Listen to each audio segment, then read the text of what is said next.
19 তাৰিখে যিটো ঘটনা হৈ গ'ল পেহেলগ্ৰামত সেইটো লৈ আমি বহুত চিন্তিত হৈছো। শিৱসাগৰ চফাই কৰ্মচাৰী একগোট হয় আমি এইটো লৈ বহুত চিন্তিত হৈছো। সেইকাৰণে আজি আমি এইটো পদক্ষেপ ল'বলগীয়া হ'ল। যিটো পেহেলগ্ৰামত যিটো সংঘাত সৃষ্টি হ'ল, যিটো আমাৰ হিন্দু মানুহ মাৰিলে, নাম সুধি সুধি মাৰা হৈছে, সেইটো বৰ বেয়া এটা আমি দেখি পাইছো যে আমাৰ ভাৰতলৈ বৰ সংকটকাৰী লৈ আহিব। আমি যদি আজি বুদ্ধজীৱী মানুহবিলাক যদি যিবিলাক মানুহ বুজি পায় আজি যদি বুজি নুঠে, তেওঁলোকে ভৱিষ্যতৰ কাৰণে নিজৰ ল'ৰা ছোৱালীৰ কাৰণে চিন্তা কৰিলে নহ'ব। দেশখনো চাব লাগিব আৰু ঘৰৰ পৰিস্থিতিও চাব লাগিব। সেইকাৰণে আমি গোটেই জনসংখ্যা ৰাইজক ক'বলৈ বিচাৰো, আমি বুজি পাওঁ যে আপোনালোকেতো বুজি পাইছে নহয়।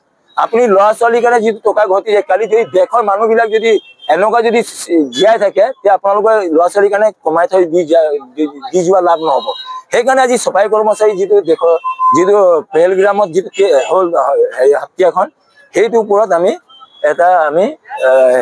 শ্ৰদ্ধাঞ্জলি জ্বলাবলৈ আহিলো। আমি চৰকাৰক, প্ৰধানমন্ত্ৰী ভাৰত চৰকাৰক আমি জনাবলৈ বিচাৰো যে চফাই কৰ্মচাৰী, শিৱসাগৰ চফাই কৰ্মচাৰী চৰকাৰৰ লগত আছে। শিৱসাগৰ চফাই কৰ্মচাৰী ভাৰত চৰকাৰৰ লগত আছে। মাননীয় মুখ্যমন্ত্ৰীকো জনাও যে আমি কৰোণা সময়ত আধা ঘণ্টাৰ কাৰণে আমি টিলিঙা ধূপ বজাইছিলো।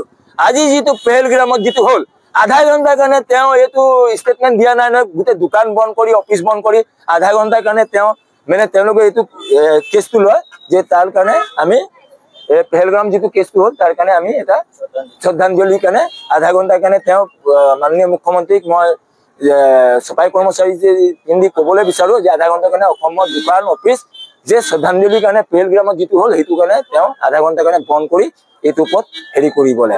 আৰু প্ৰধানমন্ত্ৰীকে এইটো ক'বলৈ বিচাৰো, তেওঁৰ যিটো নিৰাপত্তা হৈছে, মই যিটো গম পাইছো সেনা ওপৰত কথা 1,80,000 সেনা এতিয়াও আমাৰ ভাৰত চৰকাৰে নিযুক্তি দিয়া নাই। আমি যিবিলাক সেনা ষ্টেটমেণ্ট পাইছো, ভাৰত চৰকাৰে সেইটো নিযুক্তি লগালগ দিব লাগে। আমাৰ সেনা দুৰ্বল কৰিব নালাগে।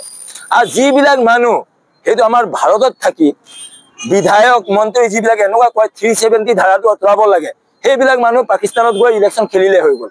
আৰু সেইটো মই কাৰো ওপৰত ক'বলৈ নাযাওঁ, কিন্তু যিবিলাক মানুহ যদি ভাৰতত থাকি যদি কয় আমি 370 ধাৰাটো আঁতৰাব লাগে, হিন্দু মানুহ যদি চবে ভাল পাইছে, তেওঁলোকে যদি ভাল পোৱা নাই তেওঁলোকে পাকিস্তানত গৈ ইলেকশ্যন খেলক। আৰু প্ৰধানমন্ত্ৰীকো মই জনাব বিচাৰো, যিটো নিযুক্তি 1,80,000 যিটো নিযুক্তি ভাৰত চৰকাৰে আৰ্মিৰ বন্ধ কৰি থৈছে, সেইটো পতাপত দিব লাগে। আমি কেলে আৰ্মি বিলাক জাগি থাকে আমি তাতে যদি খেলি মেলি থাকে আমাৰ ভাৰতখন কেনেকুৱা সুৰক্ষিত থাকিব। আৰু তাতকে আগত আমি বেছি নকওঁ, কিন্তু চফাই কৰ্মচাৰী, শিৱসাগৰ চফাই কৰ্মচাৰী মাননীয় CM ছাৰৰ লগত আছে আৰু ভাৰত চৰকাৰৰ লগতো আছে। এইটোৰ ওপৰত যিটো পেহেলগ্ৰাম আতংকবাদীক ভালকে ভালকে কচি চুটুকা দিব লাগে পাকিস্তানক আৰু আতংকবাদী বিলাক।